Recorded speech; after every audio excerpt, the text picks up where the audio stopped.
पिला माने आम हाथ में टाइम नहीं ओनली 3 डेज अच्छी आम प्रिपरेशन करने तेणु लेट न करी जो भी क्वेश्चन बटनी एंड जोलॉजी रे प्रीवियस ईयर क्वेश्चन पड़ी लास्ट 10 इयर्स क्वेश्चन को गोटे जगार रखी जो जो चैप्टर तुम एमसीक्यू पड़ो ताको आड करके क्वेश्चन रखी कहीं मोस्ट ऑफ द क्वेश्चन तुम देखो जो प्रीवियस ईयर क्वेश्चन देखो 5टा क्वेश्चन तुम रिपीट होची आउ 5टा क्वेश्चन किछि न्यू पैटर्न आछि किंतु topic most of the time same रहुची तेणु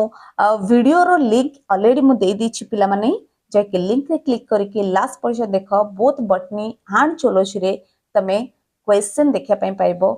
पूरा 10 इयर्स क्वेश्चन अच्छी पिला माने आउ तुमको मोस्ट ऑफ द क्वेश्चन से टॉपिक रिलेटेड ही आसीबो बहुत हेल्प करिवो लेट न करिकी पूरा वीडियो को देखो तो बहुत जो सीएचएससी स्टूडेंट मान बहुत